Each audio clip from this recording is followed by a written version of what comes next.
está ouvindo o Lawyer to Lawyer, as melhores práticas de gestão, inovação e tecnologia no direito. Meu nome é Gabriel Magalhães, bem-vindo ao Lawyer to Lawyer.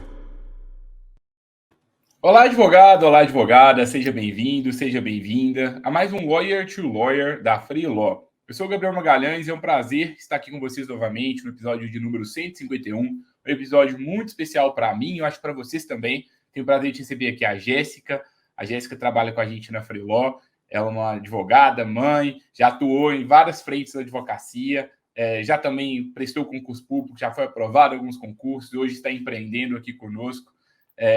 Várias dúvidas aqui que vários de vocês têm, acho que a Jéssica vai poder compartilhar aqui, que ela já deve ter sentido, e tenho certeza que vocês vão aprender bastante com ela. Estou bem empolgado aqui com o episódio de hoje.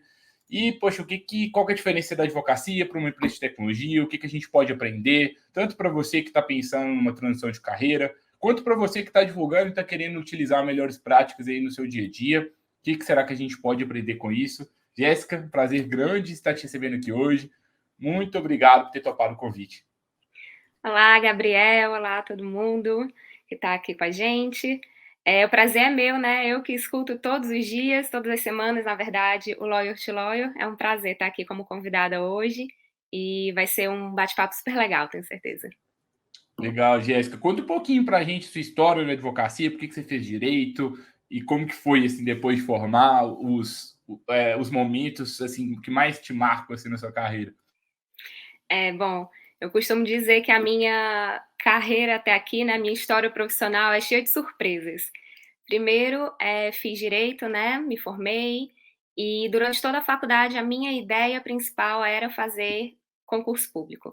Durante a faculdade eu tive a experiência de estagiar em várias, né, no fórum lá de Fortaleza, e eu nunca tive a pretensão de advogar, então durante toda a minha faculdade a minha ideia realmente era prestar concurso público.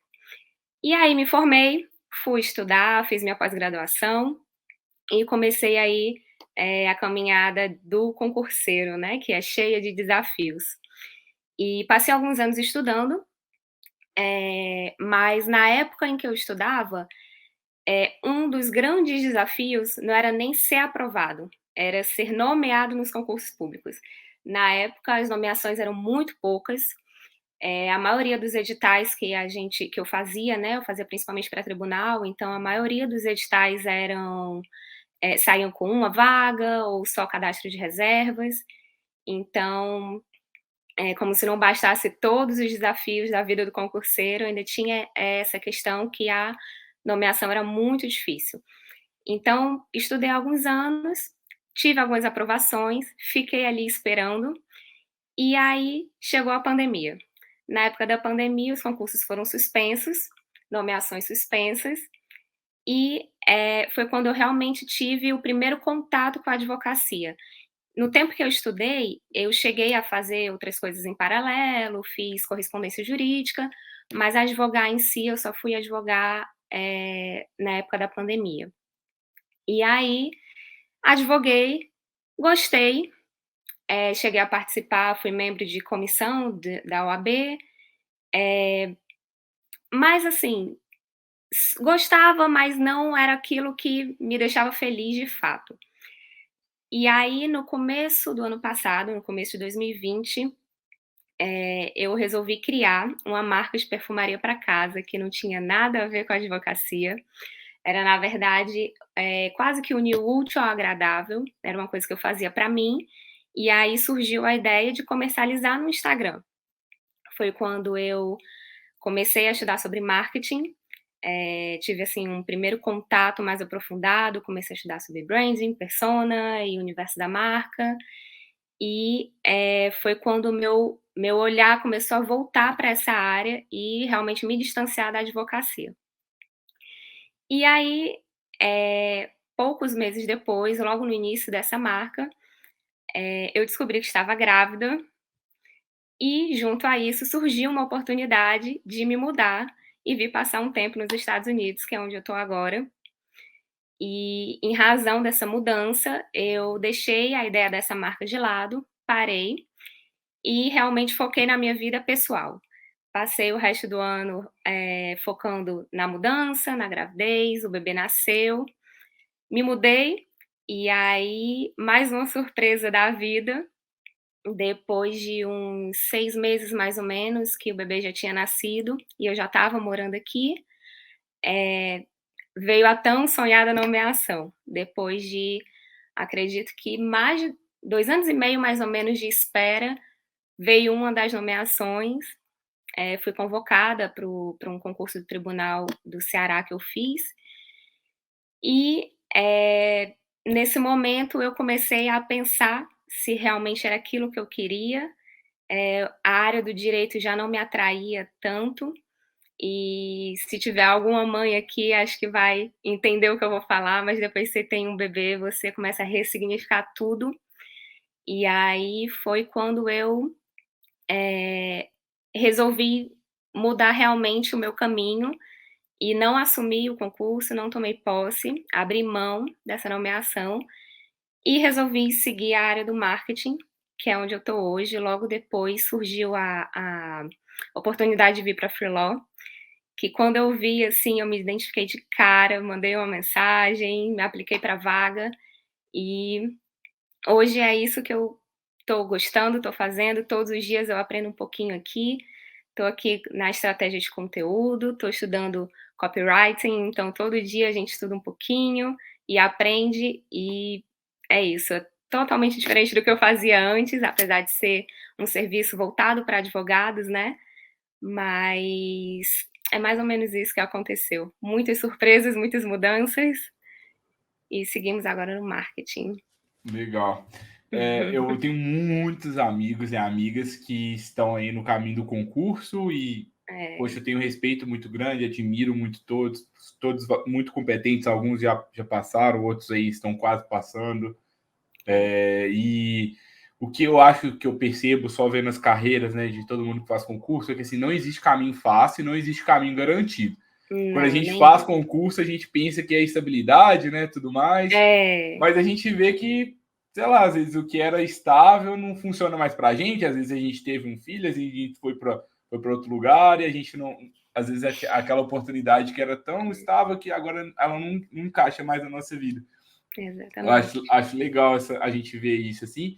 E outra coisa que eu acho interessante também vendo a sua trajetória é o tanto que agora, né, liberdade geográfica é importante para você, né? Porque senão não ia funcionar, né? Ah, completamente. Liberdade geográfica, liberdade de tempo, né, da gente conseguir fazer o nosso horário, que é uma coisa completamente diferente do concurso, né, que você tem que chegar lá, bater ponto, tem aquele horário certinho. Mas é isso mesmo, a vida de quem estuda para concurso é cheia de desafios, porque não basta só o seu esforço, né? Por mais que você se esforce ali para passar, para fazer várias provas, viaja para um lado, viaja para o outro, mas você também depende muito da nomeação, né? E na época, nossa, eu tive amigos que passavam assim, em primeiro lugar e anos para ser nomeado. Então, realmente é um desafio muito grande. Eu também Uhum. admiro muito quem permanece assim até a posse. É muito Legal. desafiador. E assim, Jéssica, com o que você já viveu desses mundos diferentes, né, do direito, empreendedorismo, marketing, o que te marca assim? O que você acha que falta na advocacia? O que falta nas faculdades? Falta para os escritórios? Olha, eu acho que principalmente para a faculdade o que falta é ensinar a gente a advogar. A faculdade em si, na minha experiência, a gente só aprendia a teoria. Quando você sai da faculdade, você não sabe o que fazer. Você não sabe prospectar um cliente, você não sabe por onde começar. E assim, se você não tiver alguém da família, né, algum conhecido para te ajudar, ou se você não entrar, emendar um estágio, é muito difícil você começar do zero, pelo conhecimento que você tem dentro da faculdade, né? Então, acho que falta muito isso na faculdade, te ensinar a prospectar cliente, a montar um escritório, a planejar um escritório, porque a advocacia é muito mais do que só fazer a petição, protocolar, ir para audiência, né? Então, acho que principalmente é isso que falta na faculdade. E Uhum. assim, acompanhando até mesmo colegas advogados que produzem conteúdo hoje no Instagram, né, que hoje em dia o acesso à informação está muito maior, né, do que na época que eu me formei. Mas a grande maioria das perguntas que aparecem no Instagram, de dúvidas, é geralmente isso: como começar, né? É uma coisa que com certeza falta muito na faculdade do direito. Como começar a advocacia? Uhum.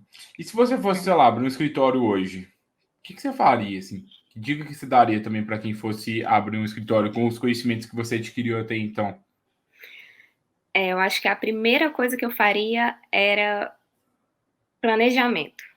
Era pensar, estruturar realmente uma operação jurídica. O que é que eu preciso fazer para, prospectar clientes? O que eu preciso fazer para acompanhar de perto a trajetória desse meu cliente dentro do escritório, né? Quais são as atividades operacionais e intelectuais que eu preciso focar no meu escritório? E assim, eu pensaria muito também em uma área que eu pudesse me especializar, uma área de clientes, né? Não necessariamente só uma área do direito, mas uma forma de proporcionar toda uma experiência para o meu cliente, né? Eu pensaria muito nisso. Que foi também uma coisa que me atrapalhou muito no começo do meu estudo para o concurso público. Foi a falta de foco. Então, às vezes, você tá ali, eu quero advogar. Mas e aí, né? Eu vou advogar para que área? Eu vou atender qual tipo de cliente? Quem é o meu cliente ideal? Quem é a minha persona? E aí, às vezes, a falta de foco te faz perder tempo. No caso do concurso, a minha falta de foco foi saber exatamente o concurso que eu queria. Então, assim, foi um pouco de falta de estratégia que eu tive no começo. Eu queria TRT, então quais são os concursos que eu consigo conciliar ali no meio do caminho, né? Já que não tem concurso para TRT toda hora. Então, acho que você precisa traçar estratégias, ser estratégico. Acho que isso é o principal hoje em dia. Uhum.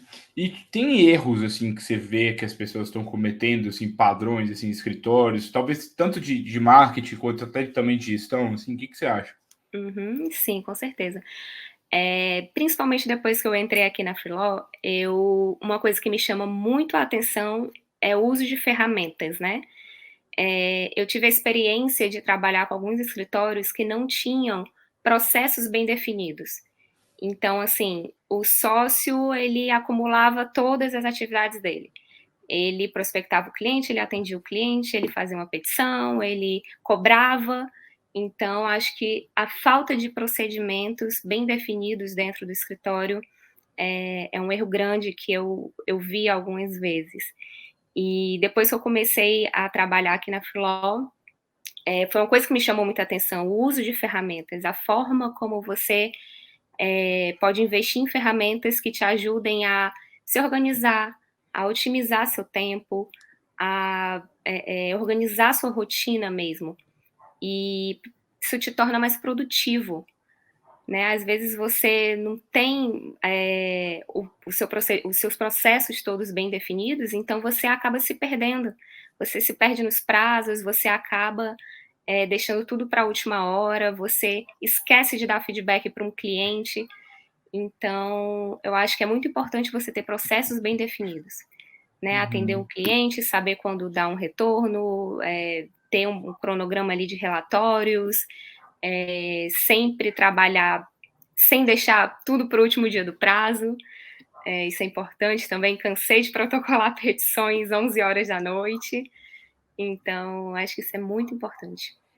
E assim, das ferramentas que a gente usa aqui, você acha que Uhum. teria alguma que seria legal compartilhar com os colegas advogados? Olha, eu acho que o ClickUp, adoro o ClickUp. Foi engraçado porque quando eu comecei, eu olhava assim, meu Deus, como é que eu vou usar isso aqui? Porque eu sou muito visual, então eu adoro um papel e uma caneta. Eu adorava, né? Pegar minha agenda e escrever tudo que eu precisava fazer durante o dia e olhar tudo escrito. E agora eu quase não uso meu papel e minha caneta, porque eu acho uma ferramenta assim, maravilhosa para você se organizar, para você organizar todas as tarefas que você tem para fazer, todos os seus prazos. Com certeza, se eu pudesse, assim, indicar uma ferramenta, de cara eu indicaria o ClickUp, acho muito legal. Legal. O ClickUp é uma ferramenta, clique, CLICKUP, que soletra. É uma ferramenta de gestão de tarefas, que basicamente você consegue organizar ali o seu dia a dia de trabalho. Tem outras ferramentas também parecidas, né? Asana, Trello também, que algumas pessoas usam, mas realmente ajuda. Eu acho que a essência, a gente até falou sobre isso no episódio 149 aqui do Lawyer to Lawyer, sobre agilidade no direito, é realmente a gente conseguir ver o trabalho de uma forma mais visual, porque se fica visual, se fica organizado, fica mais fácil. Porque, às vezes, a gente se interrompe muito no trabalho, a gente fica muito sobrecarregado, a gente precisa que todo mundo cumpra uma jornada de trabalho específica, por falta de organização e por falta da gente não seguir objetivos e tarefas, né? A gente segue horários. Eu acho que isso que acaba trazendo um ambiente, às vezes, mais pesado, né? Sim, com certeza. E essa organização é muito importante, né? Você vê como você se torna mais produtivo. Você saber ali exatamente o que você precisa fazer, né? Não necessariamente você vai, assim, podem surgir imprevistos, né? E, enfim, demandas de urgência, mas você ter a sua rotina organizada, as suas tarefas organizadas é muito importante para a produtividade. E na advocacia, é importante para você conseguir atingir o sucesso do seu cliente mesmo, né? Para você conseguir proporcionar uma boa experiência ao seu cliente. Sim. Porque a advocacia é isso, né? Não basta você fazer suas petições e protocolar e ir para a audiência. Você tem que cuidar dos seus clientes. Né? Você tem que cuidar do seu boca a boca, você tem que cuidar também hoje muito do marketing, né? Mas principalmente você tem que ser organizado para conseguir dar conta de tudo, porque é muita coisa. É difícil, assim, a advocacia é uma das profissões mais cruéis, talvez, porque a gente trabalha com coisas, com assuntos muito delicados, Sim. um ambiente, às vezes, hostil, e prazos muito curtos, excesso de trabalho, a gente tem que fazer muita coisa ao mesmo tempo, mas sem organização fica ainda mais difícil. E, assim, Jéssica, você tem 2 meses de freeló, né? Sim. Parece 2 anos, né? Parece. Parece. Parece que a gente já se conhece há muito tempo. É Mas, verdade. assim, o que mais te marca, assim, tipo, numa rotina de uma empresa de tecnologia comparado com uma rotina do escritório de advocacia? E, sei lá, o que não é legal, o que é legal comparado com os outros ambientes? Tipo, o que você acha que os escritórios poderiam aproveitar, assim, desse tipo de ambiente? Uma coisa que eu acho muito legal é a cultura. A cultura do pensamento em grupo, né? De você poder contar com todo mundo. Então, às vezes, você está aqui com a dúvida, você chama ali uma pessoa e ela te ajuda nas suas dúvidas. Acho que o pensamento do coletivo, assim, é muito importante. Eu acho muito legal a forma como todo mundo trabalha com muita transparência. Então, isso diminui qualquer possibilidade de problemas, né? Se acontecer, enfim, algum contratempo, alguma coisa, todo mundo conversa. Acho muito legal a forma como a gente trabalha de testes, né? A gente, enfim, cria hipóteses e testa, vê se está fazendo legal, se não está, o que pode mudar no trabalho, o que não pode, se a estratégia está boa, se não está. E eu acho que isso torna o dia a dia mais dinâmico, né? E uma coisa que eu acho muito legal também é aquele pensamento de que você erre rápido e aprenda rápido, né? Eu acho isso muito importante. Porque às vezes, principalmente na advocacia, você não tem muito espaço para errar, né? Mas, assim, quando você comete um erro, você tem que aprender rápido com ele e assumir, né? E consertar e aprender rápido com ele e, enfim, mudar as estratégias e aplicar ali da melhor forma. Eu acho que a cultura é muito legal. Eu acho que, assim, tem algumas pessoas que falam comigo assim, Gabriel, poxa, mas o meu escritório é muito diferente de uma empresa de tecnologia, é muito diferente disso, é muito diferente daquilo, a minha realidade é muito diferente, mas no fundo tudo são empresas. E Sim. Empresas têm vários pontos em comum, e a gente pode muito bem aproveitar o que outras empresas fazem de legal para a gente aplicar nos nossos negócios. Eu até acho interessante esse podcast ser feito de uma startup jurídica para advogados do que se fosse de um escritório para advogados. Porque se fosse de um escritório para advogados, a gente estaria aqui provavelmente compartilhando temas muito, muito parecidos, né, do que a gente está fazendo no dia a dia. E como a gente começa, quando a gente começa a viver outras realidades, a gente já começa a falar assim: ah, que legal, tem uma empresa diferente que usa essa ferramenta. Nossa, vou usar isso aqui. Poxa, é provável que a maior parte dos seus concorrentes não saibam o que é ClickUp. E talvez Sim, você possa usar e pode ser super, super legal, pode ser bem, bem aplicável na sua realidade, e você pode ter resultados legais. sim, com certeza. E eu vejo, é exatamente isso que você falou, que eu vejo. Você tem que olhar o escritório como empresa, assim como é a Freeló, que é uma empresa de tecnologia, né? E eu, pelas experiências que eu tive em alguns lugares, em alguns escritórios, é muito isso mesmo. Às vezes os sócios, eles não querem ter um investimento financeiro, não querem elevar custo de, né, contratar algumas ferramentas, algumas tecnologias, mas eles não entendem que se você tiver esse custo financeiro, a sua produtividade vai aumentar muito mais, então o retorno vai ser muito maior, né? Então, assim, é isso que falta, eu acho, um pouco mesmo. Olhar o escritório como empresa, assim. É engraçado, porque a gente fala muito isso do nosso dia a dia aqui, principalmente ali na produção de conteúdo, mas é muito do que eu vi na prática, realmente. É a falta de olhar o escritório como se fosse uma empresa, olhando assim a advocacia como se fosse só uma advocacia, né? Só você lutar ali pelo direito do cliente e pronto. E não é só isso. E, assim, por muito tempo, a gente aqui na Feló, a gente economizou muito custo em tecnologia. Tipo assim, não vamos contratar. Tem um caso clássico. A gente usa hoje uma ferramenta que faz a intermediação do pagamento da Freeló, né? Que cuida de toda a logística de pagamento, que chama Yugo. Aí, na primeira vez que a gente foi cotar essa ferramenta, sei lá, a mensalidade era tipo R$ 700 por mês. E a gente falou assim: nossa, gente, a gente não pode contratar essa ferramenta, ela é muito cara, tudo mais. E na época a gente devia faturar uns 2.000 por mês e ia gastar 700 com a ferramenta. Então, tipo assim, quase tudo que entrava a gente ia gastar com a ferramenta. Mas ao mesmo tempo, a gente criou a empresa, não era para faturar 2.000, era para faturar muito mais do que 2.000, né? Se fosse só para 2.000, ia morrer a empresa. Então, era melhor desde o início a gente já ter assumido aquele custo, começava com o negócio desde o início e via se ia dar certo ou não, do que ficar economizando e depois que esperou que a bomba do financeiro estourou, falou assim: nossa, agora o financeiro ficou insustentável, aí busca a ferramenta. Então, assim, uma coisa que eu não gosto de economizar mais, que a gente não gosta muito aqui na Flow, é economizar em ferramenta. É claro que, poxa, a gente está num momento delicado do país, né? Que a gente tem que tomar cuidado e ser responsável com cada gasto. Então, de vez em quando faz sentido a gente reduzir custo aqui ou ali. Mas eu sempre gosto de refletir, né? Essa ferramenta aqui, ela vai poupar horas de trabalho do nosso time, ela vai gerar mais qualidade de vida para a gente? Se sim, é melhor a gente ter ela e fazer esse investimento do que a gente ficar aqui fazendo uma economia ali de um dinheirinho ali que vai ser bom, seria bom se a gente economizasse, mas que no fundo é uma economia porca. Com certeza.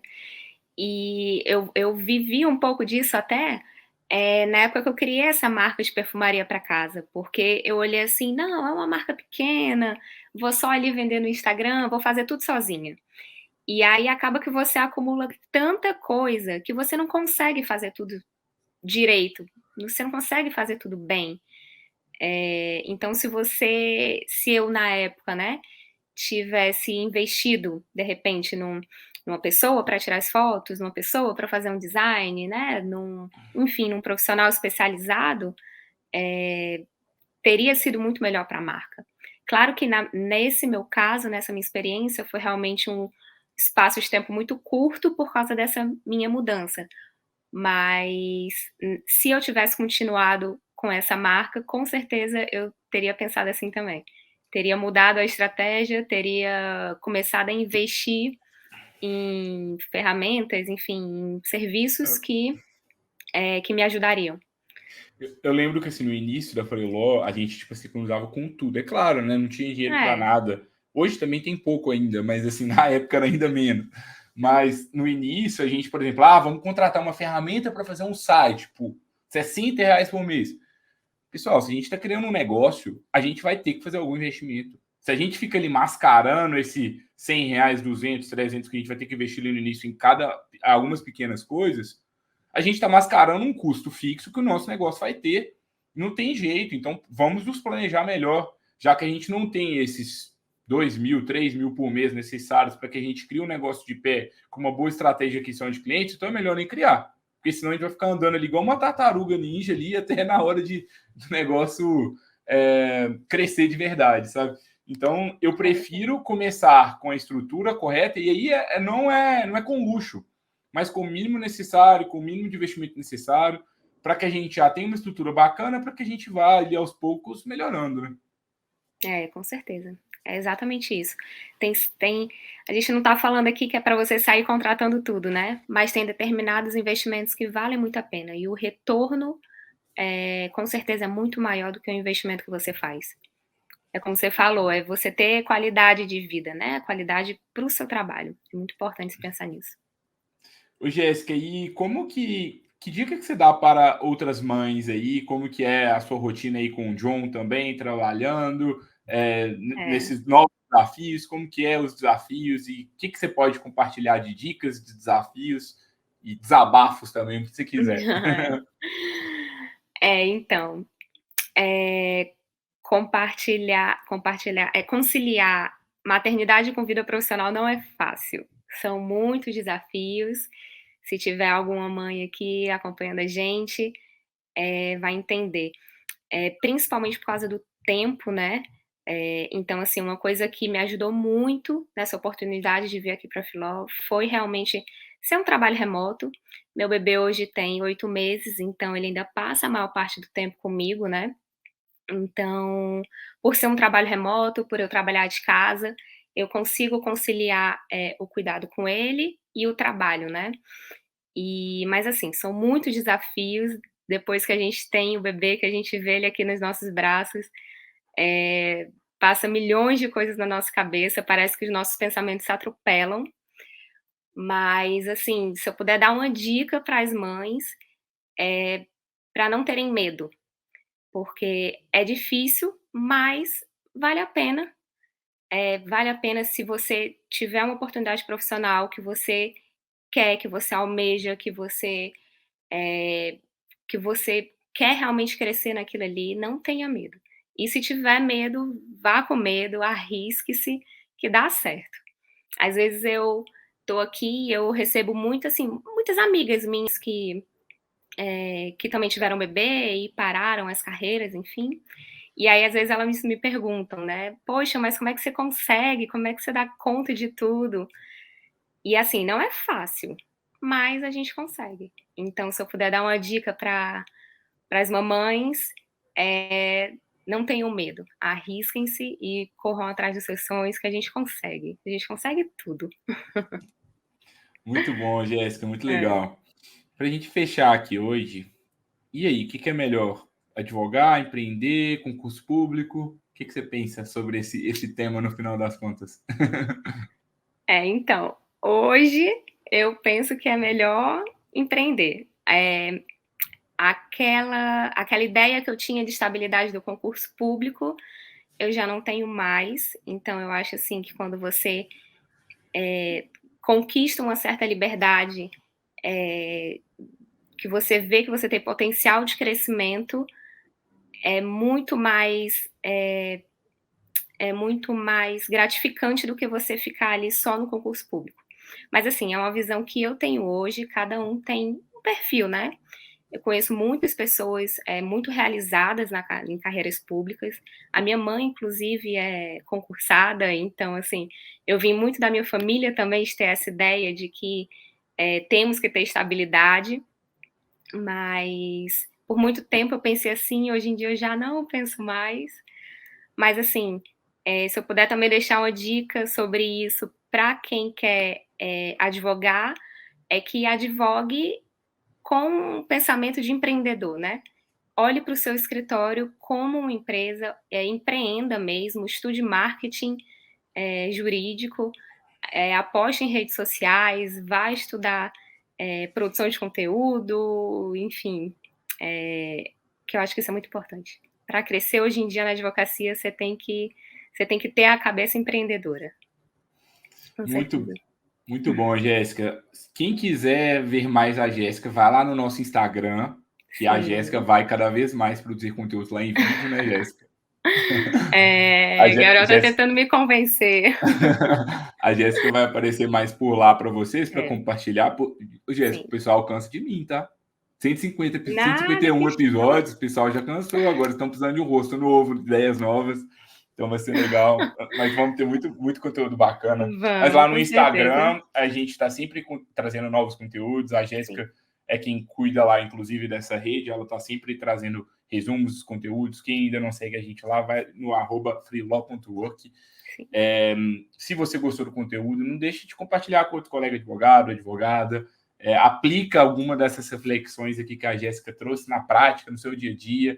Espero que, de verdade, que esse episódio tenha ajudado alguns de vocês para repensar sobre a forma que estão conduzindo a carreira, a você, advogado, a forma que está conduzindo o seu negócio, para que vocês prosperem mais, criem um modelo mais enxuto, mais próspero e mais moderno, seja na advocacia, seja no concurso, seja lá qual for o seu caminho.